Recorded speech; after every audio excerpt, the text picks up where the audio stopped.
दोस्तों चलिए शुरू करते हैं एक दिल को छू जाने वाली कहानी, बीबी की बेशरम बहन। कहानी को शुरू से अंत तक जरूर सुनना।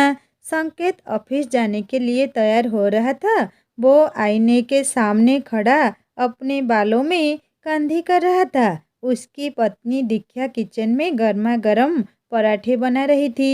तभी दीक्षा का मोबाइल फोन जो उसके बिस्तर पर रखा हुआ था वो बज उठा। संकेत ने फोन देखा तो उस पर डिम्पल कलिंग लिखा आ रहा था। उसने गंदा सा मुंह बनाकर देखा तो तभी दीक्षा की आवाज किचन से आई। दीक्षा ने कहा, संकेत मेरा फोन बज रहा है। अरे देखो तो किसका है। संकेत ने कहा, डिम्पल का है। दीक्षा ने कहा, तो उठाओ ना, देखो तो क्या बोल रही है। लेकिन संकेत ने डिम्पल का कॉल पिक नहीं किया था। इस बीच कॉल डिस्कनेक्ट हो गया। तभी एक बार फिर से डिम्पल का कॉल आने लगा। संकेत ने मोबाइल उठाया और उसे लेकर दीक्षा के पास गया। संकेत ने बोला, लो तुम ही बात कर लो ना। दीक्षा बोला, तुम भी संकेत हद करते हो। डिम्पल तुम्हारी साली है, तुम उससे ऐसे बात करते हो जैसे कि वो तुम्हें खा जाएगी। ये कहकर दीक्षा ने फोन उठाया। डिम्पल बोला, ओए कहाँ थी तू, इतनी देर से फोन क्यों उठाया? सुबह सुबह ही जीजा जी से रोमांस कर रही थी क्या? दीक्षा ने कहा, अरे यार शादी के बाद सुबह सुबह रोमांस पति के साथ नहीं, किचन में पराठों के साथ होता है। पराठे बना रही हूँ तुम्हारे जीजा जी के लिए, ऑफिस का समय हो रहा है ना। डिम्पल ने कहा, सही है, सुन मैं 3 महीने के लिए बैंगलोर आ रही हूँ, ऑफिस की ट्रेनिंग है। दीक्षा बोला, सच? सुबह सुबह तो तुमने मस्त खुशखबरी दी है। आजा, बहुत दिन हो गए तुमसे मिले हुए, यहाँ मिलकर तीनों खूब मस्ती करेंगे। डिम्पल दीक्षा की मौसरी बहन थी। दोनों बहनें कम दोस्त ज़्यादा थी। दीक्षा ने डिम्पल के आने की बात खुशी खुशी संकेत को बताई तो उसका मुंह उतर गया। संकेत ने बोला, कब आ रही है वो? दीक्षा ने कहा, परसों की फ्लाइट है उसकी। संकेत ने कहा, परसों? इतनी जल्दी क्यों? कितने दिनों का प्लान है उसका? संकेत ने ये बात इससे कही जिसे सुनकर दीक्षा ने उससे कहा, क्या बात है? डिम्पल के आने की बात पर इतना ठंडा एक्सप्रेशन क्यों? अरे जीजा जी, लोग तो साली के आने पर खुश होते हैं और एक तुम हो जिसके चेहरे का रंग उतर गया है। संकेत ने कहा, नहीं नहीं, ऐसा तो नहीं है, मेरा रंग क्यों उतरेगा? संकेत डिम्पल के आने की बात सुनकर नर्वस हो गया था। जब वो कार ड्राइव करके अपने ऑफिस जा रहा था तो उससे डिम्पल के साथ अपनी मुलाकात याद आ रही थी। 2 साल पहले की बात है। संकेत दूल्हे की ड्रेस में बहुत ही हैंडसम लग रहा था। वो स्टेज पर खड़ा था, वरमाला की तैयारी हो रही थी। डिम्पल ने आकर कहा, वाह जीजाजी, आप तो बहुत ही हॉट लग रहे हैं, जी कर रहा है कि आपको हक कर लूं। डिम्पल की बात सुनकर संकेत उसे घूरने लगा तो डिम्पल ने हंसते हुए कहा, क्या बात है, ऐसे क्यों घूर रहे हैं, कुछ करने का इरादा है क्या? संकेत तब तक भी डिम्पल को घूर रहा था। तभी डिम्पल जोर से खिलखिलाते हुए बोली, अरे जीजाजी, आप इतनी टेंशन क्यों ले रहे हैं? मैं कोई गैर नहीं, आपकी आधी घरवाली, आई मीन साली हूँ। डिम्पल नाम है मेरा। बरमला के स्टेज पर यही थी डिम्पल के साथ उसकी पहली मुलाकात। बहरहाल संकेत और दीक्षा की शादी हो गई। जब वो दीक्षा को विदा करके ले जाने लगा तो डिम्पल उसके पास आई और उसके कानों में कहा, क्या जीजाजी, रात को सोने तो दोगे ना दीक्षा को, या फिर पूरी रात? डिम्पल की बात सुनकर संकेत झोंक गया। उस मुलाकात में संकेत के मन में डिम्पल की एक अलग ही छवि बना दी। फिर उन दोनों की कभी मुलाकात तो नहीं हुई, लेकिन 2-3 बार फोन पर बात हुई तो डिम्पल ने कहा, क्यों जीजाजी, अरे कभी आप भी तो फोन पर बात किया करो अपनी प्यारी और हर साली को। संकेत ने कहा, जी करूँगा करूँगा। डिम्पल ने कहा, कब? रात को? पर रात को तो आप कुछ और कर रहे होंगे ना।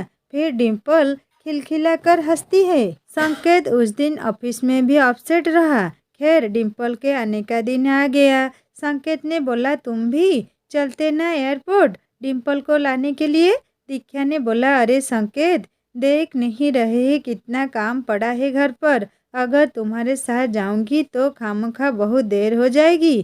तुम चले जाओ ना, मैं तब तक लंच तैयार करके रखूंगा। उदास मन से संकेत एयरपोर्ट गया। जब वो एयरपोर्ट पहुंचा तो डिम्पल की फ्लाइट लैंड कर चुकी थी। वो एयरपोर्ट के बाहर काले रंग की मिनी स्कर्ट में खड़ी थी। जैसे ही संकेत वहां पहुंचा उसने दौड़कर उसे गले से लगा लिया। संकेत का दिल जोरों से धड़कने लगा। पल बोला, क्या जीजाजी बहुत तड़पाते हो आप? कहाँ रह गए थे आप? 10 मिनट से आपकी खूबसूरत और हर्षशाली आपका वेट कर रही है और आप है कि अब आ रहे हैं? संकेत ने बोला, वो ट्रैफिक में फंस गया था। डिम्पल ने बोला, अरे कभी हमारी निगाहों के घेरे में भी फंसिए ना, निकलने का मन ही नहीं करेगा। ये कहकर डिम्पल फिर से खिलखिलाकर हंस पड़ी और एक बार फिर से संकेत के गले लग गई। संकेत चुपचाप खड़ा डिम्पल को देखता रहा। डिम्पल बोला, क्यों जीजाजी, इसी तरह चिपके रहना है या घर भी चलना है? संकेत की आंखें शर्म से झुक गई। कुछ देर बाद डिम्पल और संकेत कार में बैठे घर की ओर जा रहे थे। थोड़ी देर बाद वो घर पहुंची। घर पहुंचकर डिम्पल ने जैसे ही दीक्षा को देखा तो, ओ माय डार्लिंग, कितनी खिल गई है तू। लगता है जीजाजी खूब प्यार करते हैं तुम्हें। दीक्षा ने बोला, तू भी कर ले शादी, तुझे भी तेरा पति खूब प्यार करेगा। डिम्पल बोला, क्या दीक्षा, तुम भी प्यार करने के लिए शादी की क्या जरूरत?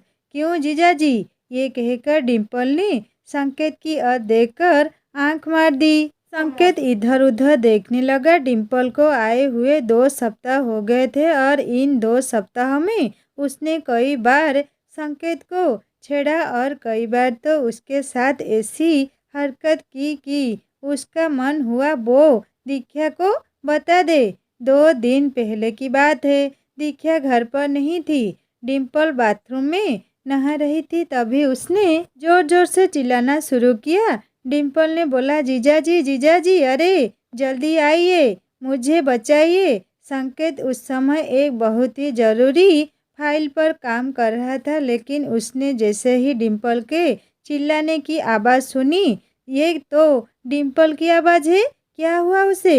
वो भागा भागा बाथरूम की ओर चला गया। डिम्पल अभी चिल्ला रही थी। डिम्पल ने बोला, जीजाजी जीजाजी, बचाइए बचाइए। डिम्पल ने बाथरूम का दरवाज़ा खोला। उसके कपड़े पूरी तरह गीले थे। वो एक बार फिर से संकेत के गले लग गई।